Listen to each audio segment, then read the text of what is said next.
নমস্কাৰ অনু একাডেমীৰ অন্যটা গুৰুত্বপূৰ্ণ ভিডিঅ'লৈ আপোনালোক সকলোকে স্বাগতম জনাইছোঁ। এডিআৰই আবেদনকাৰীসকলৰ বাবে অত্যন্ত এটা গুৰুত্বপূৰ্ণ খবৰ। ইতিমধ্যে এডিআৰই তৃতীয় বৰ্গৰ হায়াৰ ছেকেণ্ডাৰী উত্তীৰ্ণ পৰ্যায়ৰ পদৰ বাবে যি পৰীক্ষা তাৰ বাবে এডমিট কাৰ্ড প্ৰকাশ পাইছে। সকলোৱে চাগে ডাউনলোড কৰি লৈছে, যদি নাই কৰা সোনকালে কৰি ল'ব। আমাক এডমিট কাৰ্ডসমূহত কিছুমান ইনষ্ট্ৰাকশ্যন দিয়া হৈছে। এই ইনষ্ট্ৰাকশ্যনসমূহ আমি পৰীক্ষা দিয়াৰ সময়ত মানি চলিব লাগিব। বিশেষকৈ OMR চিট ব্যৱহাৰ কৰোঁতে আমি সাৱধান হ'ব লাগিব। OMR চিটত কৰা কেইটামান ভুলে আপোনাৰ OMR কেনচেল কৰাব পাৰে। আপুনি এই প্ৰতিযোগিতাৰ পৰা বাহিৰ হ'ব পাৰে যদিহে আপুনি OMRখন ব্যৱহাৰ কৰোঁতে কেইটামান ভুল কৰে। এতিয়া OMRত কি ভুল কৰিব নালাগিব, কেনেকৈ OMRখন ব্যৱহাৰ কৰিব লাগিব, কোনবোৰ ক্ষেত্ৰত সতৰ্কতা অৱলম্বন কৰিব লাগিব, সকলোবিলাক কথা আলোচনা কৰিম। গতিকে ভিডিঅ'টোৰ মূল বিষয়লৈ আগবাঢ়িছোঁ। তাৰ আগতে আমাৰ চেনেললৈ যদি নতুনকৈ আহিছে তেন্তে চেনেলটো ছাবস্ক্ৰাইব কৰি ল'বলৈ নাপাহৰিব। আমি এডমিট কাৰ্ডখনত OMR সন্দৰ্ভত যিসমূহ ইনষ্ট্ৰাকশ্যন দিয়া হৈছে আমি সেইসমূহে চাম। বিশেষকৈ এই ভিডিঅ'টোত প্ৰথমতে ইয়াত উল্লেখ কৰিছে there will be one single OMR answer sheet with pre-printed roll number, photo and signature for all the questions. No extra answer sheet will be provided during the examination. অৰ্থাৎ আপোনাক এজন পৰীক্ষাৰ্থীৰ বিপৰীতে এখনেই OMR চিট থাকিব।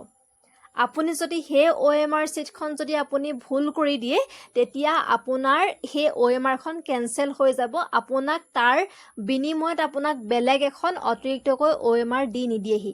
গতিকে আপুনি OMRখন ব্যৱহাৰ কৰোঁতে খুব সতৰ্ক হ'ব লাগিব, খুব সাৱধান হ'ব লাগিব যাতে আপুনি কোনো ধৰণৰ সৰু ভুল এটাও নকৰে। কাৰণ প্ৰতিজন পৰীক্ষাৰ্থীৰ ৰোল নাম্বাৰ লগতে ফটো আৰু ছিগনেচাৰ এইসমূহ থকা এখনেই OMR দিয়া হ'ব, বিকল্প বেলেগ দিয়া নহয়। গতিকে আপুনি OMRখনত যাতে কোনো ভুল নকৰে এই ক্ষেত্ৰত OMRখন ব্যৱহাৰ কৰোঁতে আপুনি সাৱধান হ'ব লাগিব।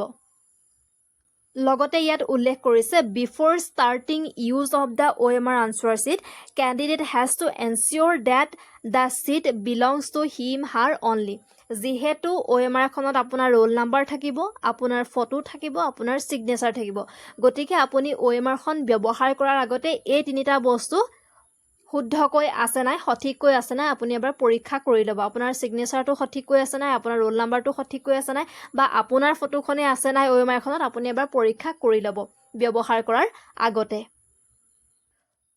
OMR সন্দৰ্ভত থকা দ্বিতীয় পইণ্টলৈ আগবাঢ়িছোঁ। ইয়াত উল্লেখ কৰিছে the candidate should make sure that the corresponding question booklet code is properly written shaded in the OMR answer sheet by him হাৰ।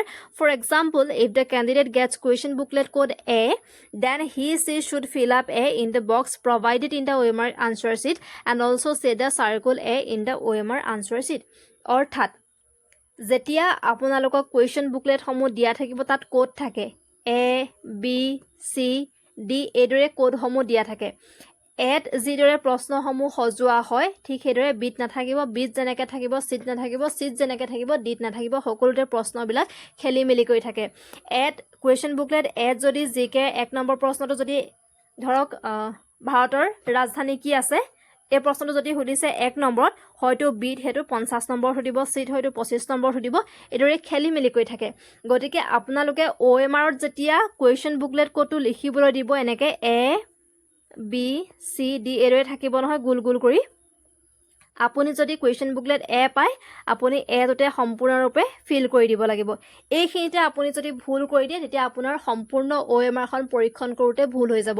কাৰণ প্ৰশ্নসমূহ সকলোতে একেভাগে নাথাকে, বেলেগ বেলেগকৈ খেলি মেলিকৈ ওলট পালটকৈ থাকে। গতিকে আপুনি এই ক্ষেত্ৰত সাৱধান হ'ব লাগিব যেতিয়া আপুনি কুৱেশ্যন বুকলেট কোডটো যেতিয়া আপুনি OMRখনত ফিল কৰিব। পৰৱৰ্তী পইণ্টলৈ আগবাঢ়িছোঁ OMR সন্দৰ্ভত। ইয়াত উল্লেখ কৰা হৈছে the OMR answer sheet will be provided along with the question booklet code. Question booklet অৰ্থাৎ আপোনাক যিখন প্ৰশ্ন কাকত দিয়া হ'ব তাৰ মাজতে OMRখন দিয়া হ'ব। এইখিনিতে candidate should fill up the particulars in the OMR answer sheet that is question booklet and question booklet code etcetera carefully. OMRখনত আপোনাৰ ৰোল নাম্বাৰ, ফটো আৰু ছিগনেচাৰ দিয়াই থাকিব। আপুনি তাত কুৱেশ্যন বুকলেট কোডটো ভৰাব লাগিব, লগতে কুৱেশ্যন বুকলেট নাম্বাৰটো লিখিব লাগিব। এই ক্ষেত্ৰত আপোনালোকে খুব সাৱধানেৰে সঠিককৈ কুৱেশ্যন বুকলেট নাম্বাৰটো আৰু কুৱেশ্যন বুকলেট কোডটো লিখিব। এইখিনিতে 5 নম্বৰ পইণ্টত OMR সন্দৰ্ভত উল্লেখ কৰিছে if the OMR answer sheet question booklet received is found to be torn damage misprinted the candidate has to report within 5 minutes of the receipt of the same অৰ্থাৎ আপুনি যেতিয়া কুৱেশ্যন বুকলেটখন পাব বা OMR answer শ্বিটখন আপুনি যেতিয়া লাভ কৰিব তেতিয়া যদি সেইখন কেনেবাকৈ ফলা থাকে বা কিবা বেয়া হৈ থাকে বা কিবা ভুলকৈ ছপা হৈ থাকে মিছপ্ৰিণ্ট হৈ থাকে তেতিয়া আপুনি 5 মিনিটৰ ভিতৰতে বিভাগীয় কৰ্তৃপক্ষক এই বিষয়ে অৱগত কৰিব লাগিব আপুনি যেতিয়া আপোনাক কুৱেশ্যন বুকলেটখন দিব বা OMRখন দিব আপুনি প্ৰথমতে ভালকে পৰীক্ষা কৰি ল'ব সকলোবিলাক কথা শুদ্ধকৈ লিখা আছে নে নাই সকলোবিলাক ঠিকে আছে নাই আপুনি এবাৰ নিজে পৰীক্ষা কৰি চাই ল'ব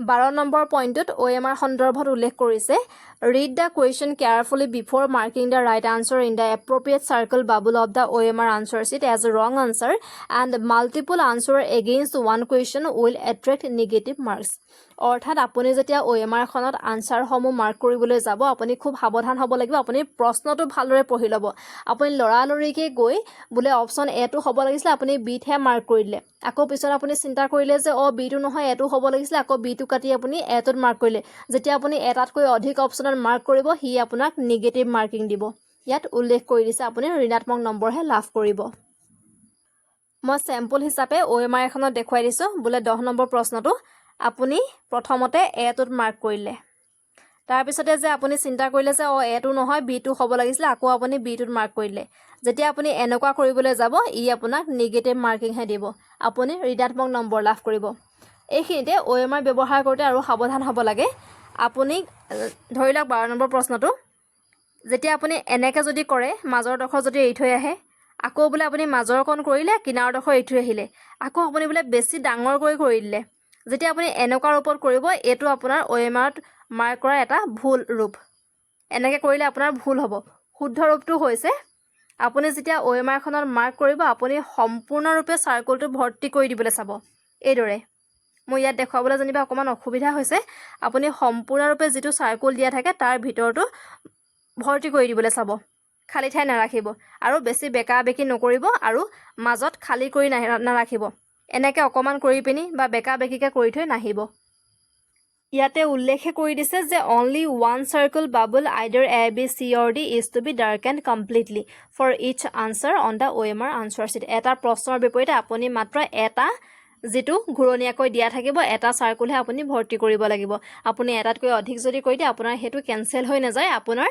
তেতিয়া হে প্ৰশ্নটোৰ বিপৰীতে আপুনি ঋণাত্মক নম্বৰ লাভ কৰিব আপুনি নেগেটিভ মাৰ্কিং লাভ কৰিব এইখিনিতে OMR সন্দৰ্ভত আৰু এটা গুৰুত্বপূৰ্ণ কথা উল্লেখ কৰিছে ইয়াত উল্লেখ কৰিছে use the OMR answer sheets carefully otherwise the OMR answer sheet may be treated as cancelled and shall not be assessed some of the instances are অৰ্থাৎ আপুনি OMR খন ব্যৱহাৰ কৰোঁতে সাৱধান হ'ব লাগিব আপুনি যদি এই কিতাপ ভুল কৰে তেতিয়া আপোনাৰ OMR খন কেনসেল হৈ যাব আপোনাৰ হেখন পৰীক্ষণ কৰা নহব এতিয়া আমি কি কৰিব নালাগিব চাইলো ইয়াতে প্ৰথমতে উল্লেখ কৰিছে candidate should not make any stray marks on the OMR answer sheet আপোনাৰ এখন ধৰি লওক OMR খন আপুনি কোন ধৰণৰ এনেকুৱা কিবা কিবি আপুনি পাৰি নিদিব আপুনি একো চিহ্ন আঁকি নিদিব দ্বিতীয়তে ইয়াত উল্লেখ কৰিছে candidate should not staple fold pin wrinkle or damage the OMR answer sheet আপুনি OMR খন ভাঁজ লগাই নিদিব আপুনি তাত staple pin মাৰি নিদিব আপুনি তাত হোৱাইটনাৰ ইউজ নকৰিব ইয়াতে 3 নম্বৰ পইণ্ট উল্লেখ কৰিছে use of whitener tick mark override scratch এই সমূহ কৰিলে আপোনাৰ OMR খন আপোনাৰ কেনসেল হৈ যাব আপোনাৰ হেখন OMR আপোনাৰ এসেস কৰা নহব পৰীক্ষণ কৰা নহব তাৰ বিপৰীতে আপোনাক মূল্যাঙ্কন কৰা নহব গতিকে এনেকুৱা যদি হয় আপুনি পৰীক্ষাটোৰ পৰাই আপুনি প্ৰতিযোগিতাটোৰ পৰাই বাহিৰ হৈ যাব গতিকে আপুনি OMR খন ব্যৱহাৰ কৰোঁতে খুব সাৱধান হ'ব লাগিব ইয়াতে উল্লেখ কৰিছে যে আপোনাক candidate should do all the necessary rough work on the question booklet in the space provided আপোনাক কিবা rough work কৰিবলৈ অংক এটা কৰি চাবলৈ বা ৰিজনিং এটা কৰোঁতে শুদ্ধ হৈছে না আপুনি পৰীক্ষা কৰিবলৈ আপোনাক question booklet খনতে স্পেচ দিয়া হ'ব ঠাই দিয়া হ'ব আপুনি যদি OMR খনত rough work কৰিবলৈ যায় আপোনাৰ OMR খন কেনসেল হৈ যাব আপুনি OMR খনত কোনো ধৰণৰ আঁচ বা কোনো ধৰণৰ চিহ্ন একো আঁকি নিদিব একো আঁচ তাচ পাৰি নিদিব আপুনি OMR খন ভাঁজ লগাই নিদিব OMR খনত সঠিক ৰূপে সকলোবিলাক ঠাই পূৰ কৰিব আপুনি ভুল নকৰিব খুব সাৱধান হ'ব লাগিব আৰু এটা কথা গুৰুত্বপূৰ্ণ, আপুনি OMR খন ব্যৱহাৰ কৰোঁতে কেৱল আপুনি ব্লেক আৰু ব্লু বল পইণ্ট পেনহে ব্যৱহাৰ কৰিব। OMR খনত আপুনি কলা বা নীলা চিয়াহী থকা বল পইণ্ট পেনহে ব্যৱহাৰ কৰিব। আপুনি জেল কলম ব্যৱহাৰ নকৰিব বা অন্য ৰঙৰ কলম ব্যৱহাৰ নকৰিব। আপুনি কেৱল ব্লু আৰু ব্লেক বল পইণ্ট পেনহে ব্যৱহাৰ কৰিব। যিহেতু এইবাৰ নিগেটিভ মাৰ্কিং আছে, ঋণাত্মক নম্বৰ দিয়া হ'ব, গতিকে আপুনি OMR খনত শুদ্ধ উত্তৰটোৰ ঠাইত যেতিয়া আপুনি মাৰ্ক কৰিবলৈ যাব, আপুনি খুব সাৱধান হ'ব লাগিব। আপুনি যদি এটাতকৈ অধিক অপশ্যনত আপুনি যদি মাৰ্ক কৰি দিয়ে, আপুনি তাৰ বাবে আপুনি নিগেটিভ মাৰ্কিং লাভ কৰিব, ঋণাত্মক নম্বৰ লাভ কৰিব। গতিকে OMR খন ব্যৱহাৰ কৰোঁতে সাৱধান হ'ব আৰু এজন পৰীক্ষাৰ্থীৰ বিপৰীতে কেৱল এখন OMR হে দিয়া হ'ব। আপুনি যদি OMR খনত ভুল কৰে, আপুনি হাজাৰবাৰ ক'লেও আপোনাক বেলেগ এখন OMR দি নিদিয়েহি। গতিকে আপুনি OMR খন ব্যৱহাৰ কৰোঁতে খুব সাৱধান হ'ব, খুব সতৰ্ক হ'ব। আপুনি কৰা সৰু ভুল এটাই আপোনাৰ OMR খন কেনচেল কৰাই দিব পাৰে। আপুনি এই প্ৰতিযোগিতাৰ পৰাই আপুনি বাদ পৰি যাব পাৰে। আপোনাৰ সকলো সপোন এটা সৰু ভুলে শেষ কৰি দিব পাৰে। গতিকে আপুনি OMR খন ব্যৱহাৰ কৰোঁতে খুব সাৱধান হ'ব। আপোনালোকক এইখিনি কথা কোৱাৰ উদ্দেশ্য ডিমোটিভেট কৰা নহয়, আপোনালোকক সতৰ্ক কৰি দিবলৈহে মই এইখিনি কথা কৈছোঁ। কাৰণ আপোনালোকে এই পৰীক্ষাটোৰ বাবে যথেষ্ট কষ্ট কৰিছে, বহুত আশা আছে আপোনালোকৰ, বহুত সপোন দেখি আছে, আৰু আপোনালোকে কৰা এটা সৰু ভুলে আপোনালোকৰ এই সপোনবিলাক পলকতে শেষ কৰি দিব পাৰে। গতিকে খুব সাৱধান হ'ব লাগিব OMR খন ব্যৱহাৰ কৰোঁতে। আৰু এইখিনিকে ক'লোঁ এই ভিডিঅ'টোৰ জৰিয়তে, ইমানতে সামৰিছোঁ। যদি ভিডিঅ'টো ভাল পাইছে, অনুগ্ৰহ কৰি লাইক, কমেণ্ট আৰু শ্বেয়াৰ কৰি দিব। আৰু আমাৰ চেনেলটো যদি তেওঁলোকে ছাবস্ক্ৰাইব কৰা নাই, ছাবস্ক্ৰাইব কৰি দিব। ধন্যবাদ।